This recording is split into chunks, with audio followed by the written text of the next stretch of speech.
नमस्कार। कार्यक्रम जनतासँग अध्यक्षमा र आज हामी बुढीगंगा गाउँपालिका मोरङका अध्यक्ष श्री बालचन्द्र माझीसँग कुराकानी गर्ने प्रयास गरेका छौं। र आजको कार्यक्रममा हामी मुख्यतया बुढीगंगा गाउँपालिकामा चालु आर्थिक वर्ष 2078-79 मा गाउँपालिकाले के कस्ता कार्यक्रमहरू गर्दैछ र त्यसको योजना छनौट, कार्यान्वयन, चुनौती समाधानका उपाय लगायत पालिकाभित्र पारदर्शिता, कर्मचारी तथा जनप्रतिनिधिहरूको जवाफदेहिता, योजना अनुगमन, बजेट विनियोजन प्रक्रिया लगायतका विषयमा केन्द्रीकृत रहेर कार्यक्रमलाई अगाडि बढाउने प्रयास गरेका छौं। र यो कार्यक्रममा आज हामीसँग हाम्रो स्टुडियोमा बुढीगंगा गाउँपालिका हात्तीमुढा मोरङका श्रद्धेय अध्यक्ष श्री बालचन्द्र माझीज्यूको आगमन भएको छ। सबभन्दा पहिले उहाँलाई कार्यक्रममा स्वागत गर्न चाहन्छौं। धन्यवाद। नमस्कार। र अध्यक्षज्यू, यो अब यसरी हेरिरहँदाखेरि यहाँ अध्यक्ष भइसकेपछि झन्डै यो 4.5 वर्षको कार्यकालको अन्तरालमा यहाँले धेरै राम्रो कार्यक्रमहरू गरेको हुनुपर्छ। बुढीगंगा गाउँपालिकाका जनताहरू यहाँको कामप्रति निकै सकारात्मक र प्रभावित पनि भएका छन् भन्ने कुरा हामीले पनि महसुस गरेका छौं। र यो 4 वर्ष पार गरिसकेपछि अबको वर्ष, यो चालु आर्थिक वर्षमा पनि यहाँको कार्यकालमा निकै राम्रा योजनाहरू यहाँले विनियोजन गरेको कुरा पनि हामीले महसुस गरेका छौं। त्यसो हो भने यो चालु आर्थिक वर्षको कार्यक्रमहरूको मुख्य अंशहरू के कस्ता होलान्? यहाँलाई धेरै धेरै धन्यवाद। हाम्रो बुढीगंगा गाउँपालिकाको विकास निर्माणका कामदेखि लिएर अन्य कार्यक्रमहरू हामीले सबै व्यवस्थित गरेर अगाडि बढाइसकेका छौं। यहाँलाई थाहै छ, हाम्रो अर्थात् यो आर्थिक वर्ष 78-79 यो भनेको हामीले असारमा बजेट विनियोजन गरिसकेको हुनुपर्छ र हामीले गरिसकेका छौं। र श्रावणदेखि हाम्रो यो आर्थिक वर्ष सुरु हुन्छ। सुरु भइसकेर अहिले हामी करिब 4-5 महिना को अन्तरालमा विकास निर्माणका कामहरू धमाधम भइरहेका छन्। विशेष गरेर म यहाँलाई हाम्रो बुढीगंगा गाउँपालिकामा भएका कामहरूको बारेमा अलिकति म छोटकरीमा यहाँलाई वर्णन गर्न गइरहेका छौं र साथसाथै बुढीगंगावासीलाई पनि पक्कै पनि यहाँको मिडिया मार्फत हैन सन्देश जाओस् भन्ने कुरा पनि म भन्न चाहन्छु। के भन्न चाहन्छु भने जस्तै अब बुढीगंगा गाउँपालिका भनेको हाम्रो आधा भन्दा पनि बढी 75% गाउँै गाउँ भएको यो गाउँपालिका हो। अर्थात् यहाँलाई हामी सबैलाई थाहा छ, 4 वटा गाउँ विकास मिलेर यो बुढीगंगा गाउँपालिका बनेको हो। टंकी सिनुवारी, हात्तीमुढा, चिसबनी, बढारा र डंगरा, यो 4 वटा गाविस मिलेर एउटा गाउँपालिका बुढीगंगा गाउँपालिका बनेको हो। र 75% भूभाग चाहिँ रुरल एरिया अथवा गाउँले एरिया भएको कारणले गर्दाखेरि यहाँ हामीलाई विशेष गरेर बाटोघाटोको पहिले एकदमै असुविधा थियो। त्यसैले म चाहिँ अब गाउँको विकास गर्नका लागि सर्वप्रथम त यातायातको अर्थात् बाटोघाटोको सुविधा अथवा बाटोघाटोको निर्माण, पुल पुलेसको निर्माण हुनु जरुरी परेको कारणले गर्दा हामीले बाटोघाटोलाई विस्तार गर्ने, जस्तै अब जुन छ ग्राभेल, त्यसलाई उच्च स्तरीय ग्राभेल, जो उच्च स्तरीय छ त्यसलाई कालो पत्रेमा, जहाँ जहाँ अब खोल्सा खोल्सी छ त्यहाँ कलभट, पुलदेखि लिएर अन्य कार्यहरू, विकास निर्माणका कार्यहरू हामी धमाधम गर्दै आइरहेका छौं।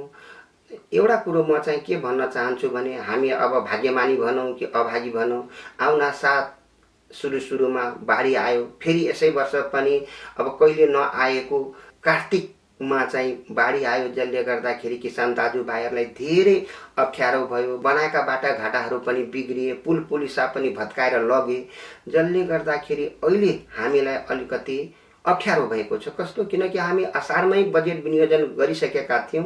अब नयाँ नयाँ विकास निर्माणका काम गरौँला भनेर हामीले इच्छा, आकांक्षा, अभिलाषा लिएर हामी अगाडि बढ्यौं। तर पुल पुलिसाहरू भत्केको कारणले गर्दाखेरि पुनः हामीले धेरै योजनाहरू कटौती गरेर पुल पुलेसो निर्माण गर्ने, बाटोघाटो निर्माण गर्ने आदिमा हामीले लगाउनु पर्ने भएको कारणले गर्दाखेरि विकासको जति गति अगाडि बढ्नुपर्ने हो मेरो विचारले त्यति हामीले बढाउन सकेनौँ। यो चाहिँ विपदको कारणले गर्दाखेरि यसो भएको हो। र अर्को कुरो किसान दाजुभाइहरूलाई पनि बर्खाको कारणले बाढीको कारणले गर्दा धेरै हानि नोक्सानी भए। के अरे खेतीपाती गरिसकेर धान भित्र्याउने बेलामा खेतमा त पाकिसकेको धान थियो, कति दाजुभाइहरूले त खेतमा काटेर राखिसकेका थिए, त्यसलाई अब हैन बोझा बाँधेर घरमा ल्याउने तर्खरमा थिए। तर अब त्यो बाढी आएको कारणले गर्दा धेरैको क्षति भयो। अब क्षति भएको कारणले गर्दाखेरि किसान दाजुभाइहरूलाई अब राहतको लागि हामीले प्याकेजिङ बनाएर दिउँ, त्यो अब साध्य हामीले देखेनौँ। अनि गृह मन्त्रालयबाट एउटा सूचना आयो, सो अनुसार हामीले लगत तयार गरेर गृह मन्त्रालयमा पठाउँ, किनकि हामीलाई त्यस्तो किसिमको निर्देशन आएको छ भनेर हामीले लगत तयार गऱ्यौँ र त्यो पठाइसक्यौँ। र अहिले आएर त्यसको अब कति क्षतिपूर्तिको रूपमा के अरे गृह मन्त्रालय अथवा नेपाल सरकार अथवा सङ्घीय सरकारले दिने हो त्यो आफ्नो ठाउँमा छ र पक्कै पनि त्यो पनि आइसकेको छ। हामीले त्यो डाटा सङ्कलन गरेर त्यो पठाउनु परेको छ। त यसरी यो अब जहाँ चाहिँ कक्षा 10 सम्म थियो त्यसलाई हामीले +2 बनायौँ। जहाँ अब निमा थियो अर्थात् आधारभूत थियो त्यसलाई चाहिँ अब जसको अब पूर्वाधारहरू जहाँ व्यवस्थित थियो त्यस्तोलाई चाहिँ हामीले 10 कक्षा अथवा माध्यमिक बनायौँ। जो चाहिँ अब सानै कक्षा 3 कक्षासम्म थियो त्यसलाई चाहिँ हामीले के गर्यौँ भने 5 कक्षा अथवा 7 कक्षा अथवा आधारभूतमा त्यसलाई परिणत गर्यौँ। यसरी के अरे यो शिक्षा जुन छ शिक्षाका कुराहरूलाई हामीले अगाडि बढायौँ।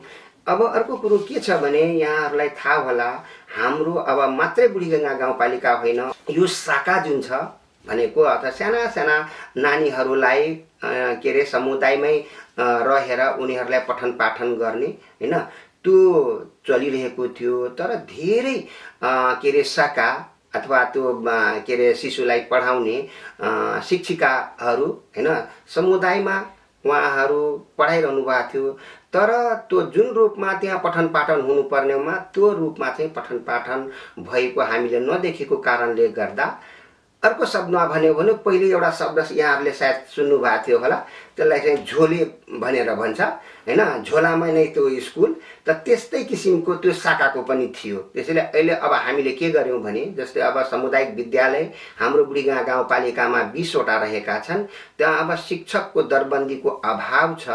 अब कम्तीमा साना भाइ बहिनीहरूलाई हैन त्यो शाखा मार्फत उनीहरूलाई अध्ययन अध्यापन गर्न अलिकति सहज मिलोस् भनेर सबै जति पनि शाखा थिए हैन 43 जना सायद मलाई लाग्छन् त्यहाँ छन् हैन। हिजो एउटा अभिमुखी कार्यक्रम हामीले राखेका थियौं, सबै शाखाहरूलाई बोलायौं अनि उहाँहरूलाई अभिमुखीकरणमा ल अब तपाईहरु पहिले के रे समुदायमा बसेर नानीहरूलाई पढाउँदै यहाँहरूले आइरहनु भएको थियो।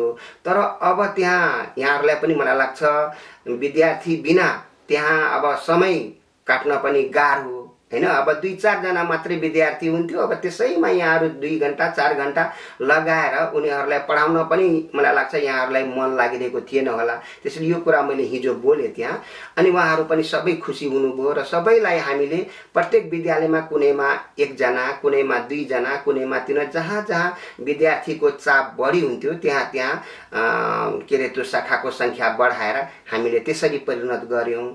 र अर्को अब शाखाको पहिलो 6000 मात्रै थियो होला, यसपालि चाहिँ 7500 गरिदिए। अनि हामी पालिकालाई के भन्यो भने कम्तीमा तपाईहरुले के रे संघीय सरकारबाट, शिक्षा मन्त्रालयबाट, अर्थ मन्त्रालयबाट 7500 मासिक, अब बाँकी 15000 चाहिँ दिनै पर्छ। 15000 बनाउनको लागि पालिकाले आफ्नो आन्तरिक कोषबाट 7.5 थपेर 15000 बनाइदिनु पर्यो भनेर माथिबाट निर्देशन आएको कारणले गर्दा म त्यो शिक्षण पेशाबाट आएको कारणले गर्दा मलाई पनि मनमा त्यो एकदमै लाग्यो। 10 बजेदेखि 3 बजेसम्म अब साना भण्टाङ भुण्डु नानीहरूलाई त्यसरी सेवा गर्ने, त्यसरी पढाउने लेखाउने अनि पैसो भनेको त्यही 7500, त्यसले केही पनि हुँदैन। अब त्यसलाई 30 ले के रे भागा गर्यो भने थोरै न्यून दैनिक ज्याला हुने भएको कारणले गर्दा होइन। अब यसलाई हामीले के रे अलिकति पनि दया बया नगरिकन 15000 चाहिँ पुर्याइहाल्नु पर्छ भनेर म तुरन्तै त्यहाँ लेखा शाखालाई बोलाएर हामीले चाहिँ गरिहाल्नु पर्छ भनेर 15,000 को दरले सबैलाई 7,500 7,500 त सङ्घीय सरकारबाट 7,500 हामीले पालिकाको आन्तरिक कोषबाट त्यसरी व्यवस्थापन गरेर त्यो मिलाएका छौँ। मलाई लाग्छ सबैजना खुसी हुनुहुन्छ। अब उहाँहरू आफूलाई चाहिँ शिक्षक जस्तै मानेर, शिक्षिका जस्तै अथवा शिक्षक जस्तै मानेर उहाँहरू अब हामी एकदम खुसी साथ आफ्ना बालबालिकाहरूलाई पढाउँछौँ अथवा के अरे स्कुलमा पढाउँछौँ भनेर उहाँहरू हिजोदेखि सबैजना कम्मर कस्नुभयो र लाग्नुभयो। त यसरी के अरे शिक्षाको स्तरलाई अगाडि बढाउनका लागि यस्ता यस्ता कार्यक्रमहरू हामीले अथवा बुढीगङ्गा गाउँपालिकाले अगाडि हामीले सारेका छौँ। यो त भयो सामान्य कुरा।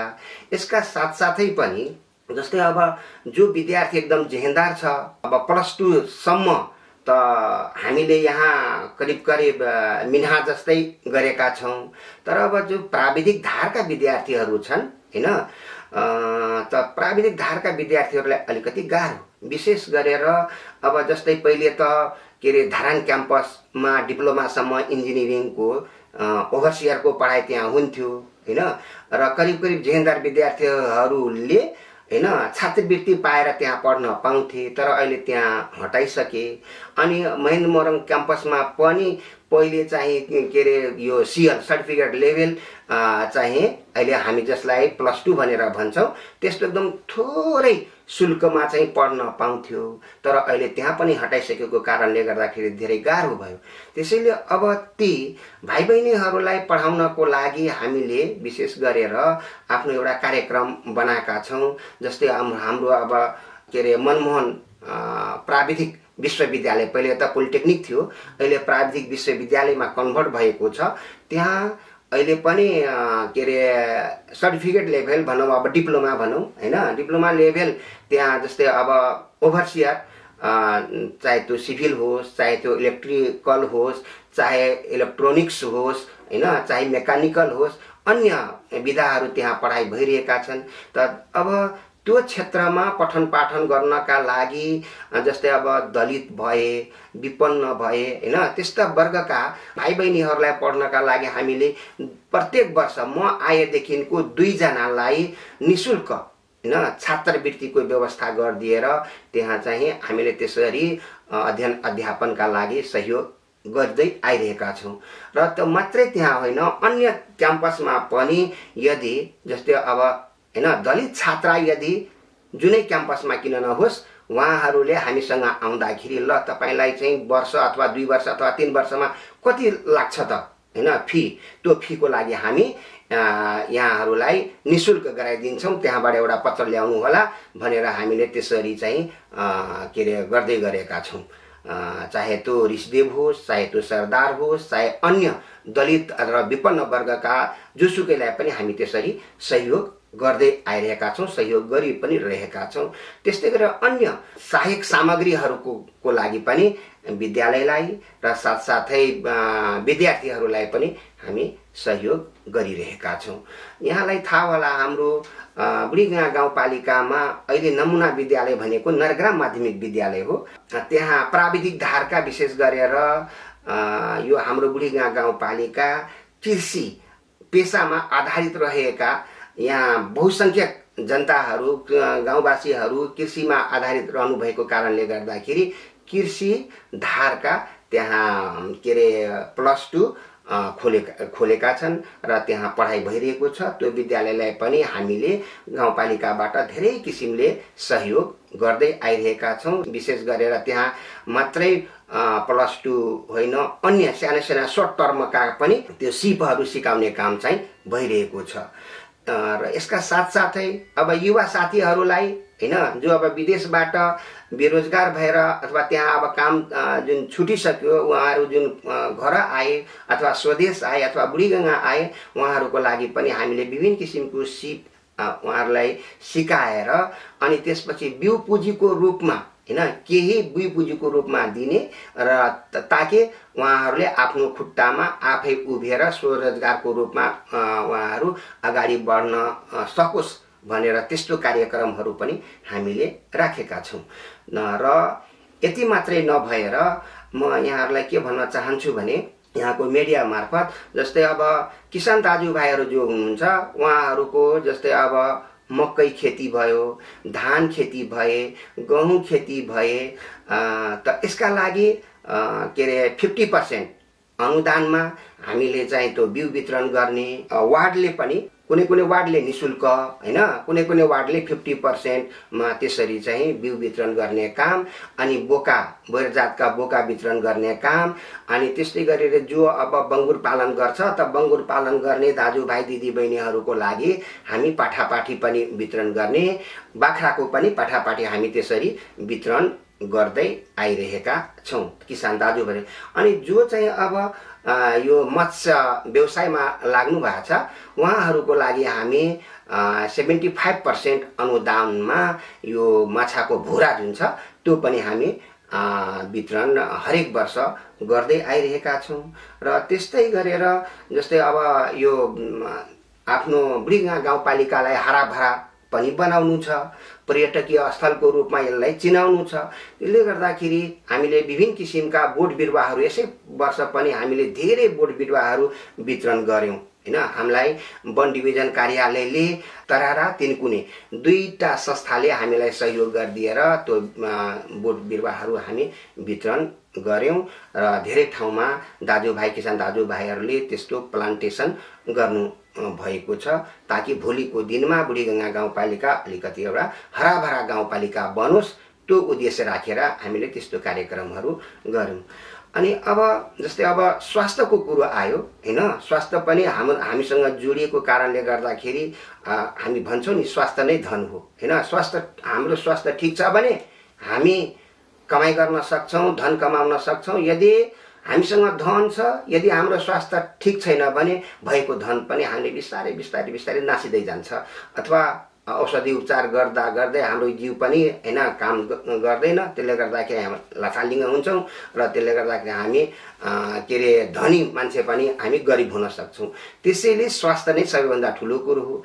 यसैलाई हामीले एउटा मूल कडी बनाएर पहिले यहाँलाई थाहा छ 4वटा गाविस थियो, त्यसैले 4वटा स्वास्थ्य चौकी। अहिले त बुढीगङ्गा गाउँपालिका त 7वटा वार्ड भएको कारणले गर्दाखेरि प्रत्येक वार्डमा एउटा स्वास्थ्य चौकी हुनुपर्छ। नेपाल सरकारको पनि त्यही अवधारणा छ। सोही अनुसार 7वै वार्डमा हामीले स्वास्थ्य चौकीहरू बनाइसकेका छौं र त्यो चालु अवस्थामा छ।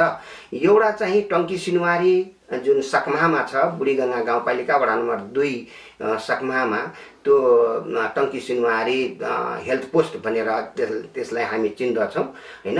त्यहाँ छ, त्यहाँ बर्थिङ सेन्टरको रूपमा त्यसलाई हामीले सञ्चालनमा राखेका छौं। त्यो राम्ररी सञ्चालन भइरहेको छ। त्यो बाहेक बाँसबारीमा एउटा टेम्पोररी अस्पताल 10 शैय्याको अस्पताल हामी कोभिडकै पालादेखि सञ्चालन गर्दै आइरहेका छौं र अहिले त्यसलाई चाहिँ हामीले रेफरल सेन्टरको रूपमा, जस्तै अब स्वास्थ्य बीमा जुन छ, स्वास्थ्य बीमा पहिले हामी हाम्रा पालिकाबाट जति पनि दाजुभाइहरू बिरामी हुनुहुन्थ्यो त्यो स्वास्थ्य बीमाको उपचार लिनको लागि, सेवा लिनको लागि कोशी जानुहुन्थ्यो, कोशी अस्पताल। तर अहिले त्यस्तो होइन। हामीले त्यही बाँसबारीमा रहेको जुन टेम्पोररी पहिलेको कोभिड अस्पताल थियो त्यसैलाई अहिले हामी रेफरल सेन्टर बनाएर 2 जना डाक्टरको दरबन्दी थपेर अनि त्यसपछि ल्याब, त्यसपछि अन्य सेवा सुविधाहरू त्यहाँ राखेर हामी त्यसरी सेवा दिँदै आइरहेका छौं। त यो यसरी छ।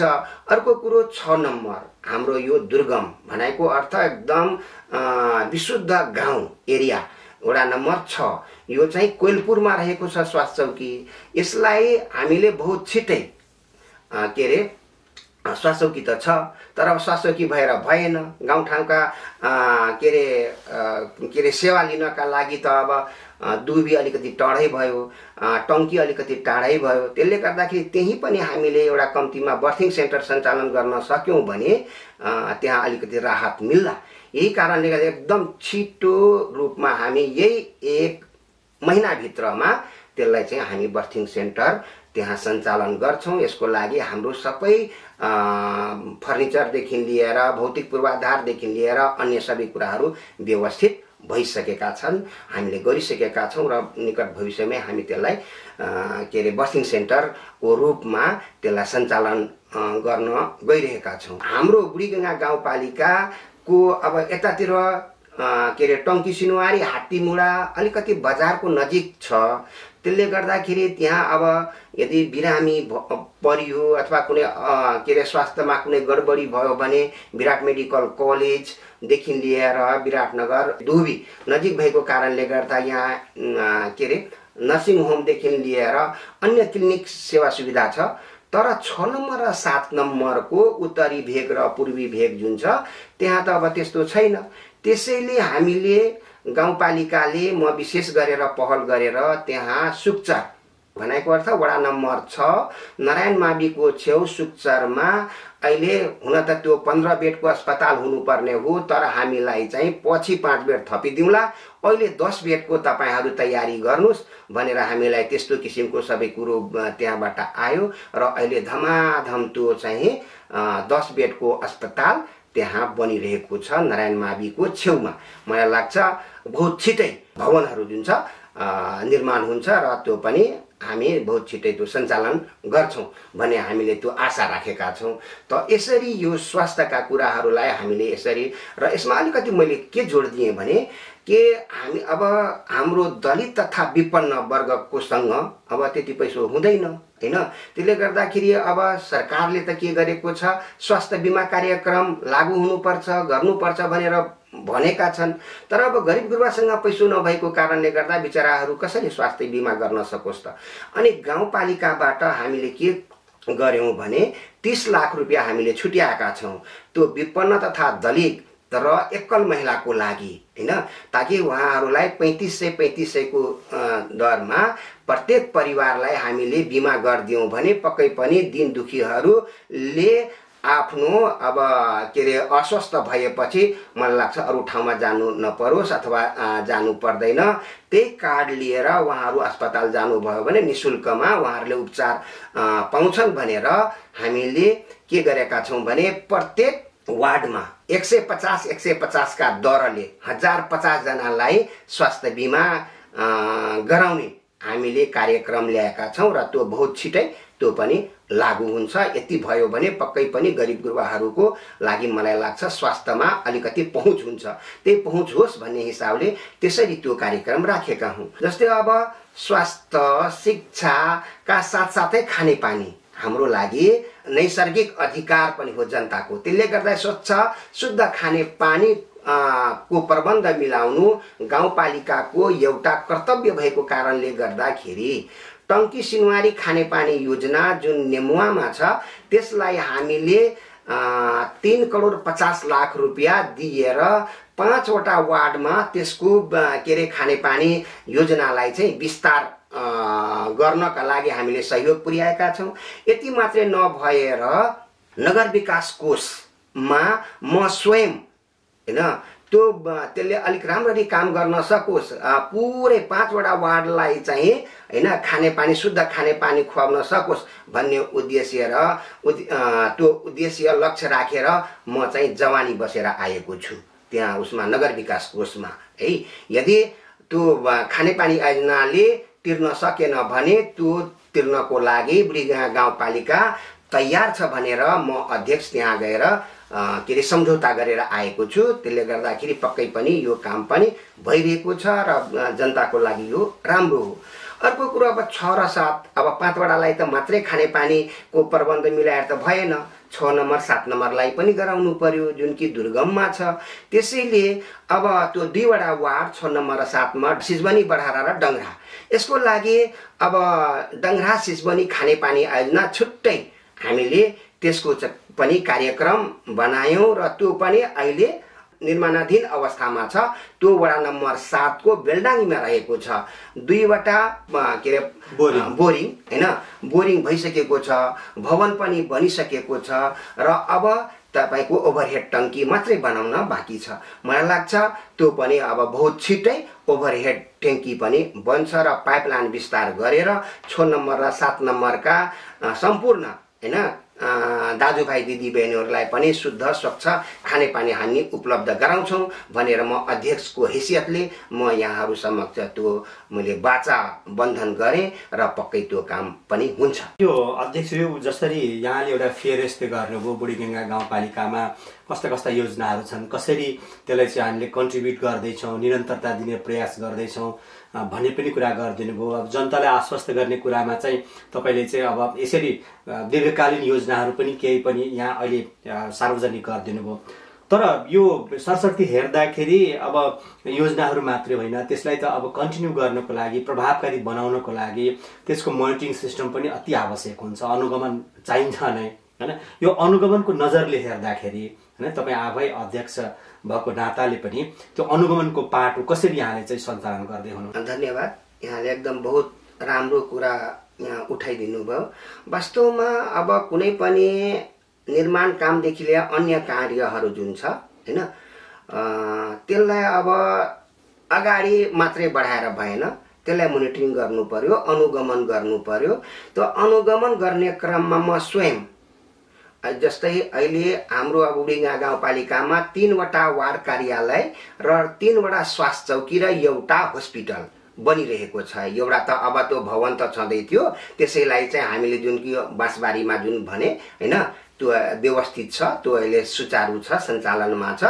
हामी चाहिँ म चाहिँ विशेष गरेर बिहान भन्नाले 10 बजे जब म घरबाट निस्किन्छु, त्यो वडा कार्यालयहरू कहाँ कहाँ बनिरहेको छ छैन, यदि बनिरहेको छ भने कस्तो अवस्थामा छ, म चाहिँ हरेक दिन अथवा हप्ताको 2 दिन 3 दिन चाहिँ म त्यहाँ पस्छु, त्यहाँ हेर्छु काम कस्तो अवस्थामा छ, कसरी गरिरहेका छन् कि छैनन् आदि कुरा म चाहिँ निगरानी गरिरहेको छु। त्यस्तो अब स्वास्थ्य चौकी पनि त्यही ठाउँमा डङ्ग्रामा पनि बन्दैछ, यता पोठियामा पनि बन्दैछ र साथसाथै 2 नम्बरमा वडा कार्यालय यसरी बनिरहेको छ, म त्यहाँ चाहिँ गइरहेको हुन्छु। अनि साथसाथै अब शिक्षा जुन छ स्कुल सञ्चालनमा त छ, तर अब पठन पाठन कस्तो अवस्थामा छ कि छैन, अब सरहरू क्लास जानुहुन्छ कि जानुहुन्न, विद्यार्थीहरूको पढाइ कतिसम्म अगाडि बढ्यो बढेन आदि कुराको लागि म चाहिँ शिक्षा शाखा जुन छ समन्वय गरेर हैन, उहाँहरूलाई लिएर, त्यहाँ त हामीसँग शिक्षा अधिकृतजी पनि हुनुहुन्छ हैन, उहाँहरूको साथमा लिएर विद्यालय अनुगमन गर्ने काम र साथसाथै स्वास्थ्य चौकीहरू पनि अनुगमन गर्ने काम आदि काम चाहिँ भइरहेको छ। हिजै मैले 1 नम्बर पनि त्यहाँ भ्याएँ, त्यहाँ गएँ हैन, अनि सोधेँ तपाईहरुको कस्तो अवस्था छ, के अरे औषधि छ कि छैन, खानेपानीको प्रबन्ध छ कि छैन हैन, अनि सेवाग्राही आउँदाखेरि के गुनासाहरू तपाईहरुको समक्षमा राख्नुहुन्छ, यहाँहरूले मलाई भन्नुभयो भने पक्कै पनि म त्यो किसिमको सेवा सुविधा के अरे जनताको लागि पक्कै म पुर्याउने नै छु हैन, किनकि म एउटा जनप्रतिनिधि हुँ, त्यो हिसाबले मेरो त्यो कर्तव्य हो भनेर म त्यसरी गइरहेको छु। व्यस्त समयको बावजुद हामीलाई कार्यक्रम जनतासँग अध्यक्षमा हाम्रो स्टुडियोमा आएर आफ्नो व्यस्त समय उपलब्ध गराइदिनु भयो। तपाईलाई धेरै धेरै धन्यवाद हाम्रो कार्यक्रमको तर्फबाट। यहाँलाई पनि धेरै धेरै धन्यवाद। बुढीगङ्गा गाउँपालिकामा भएका विकास निर्माणदेखि लिएर अन्य काम कुराहरू आफ्ना जनतासँग अथवा गाउँवासीसँग, दाजुभाइ दिदीबहिनीहरूसँग हैन भलाकुसारी गर्नको लागि जुन मौका दिनुभयो, यसको लागि म कोचिला एफएम लाई धेरै धेरै धन्यवाद दिन्छु। धन्यवाद, नमस्कार।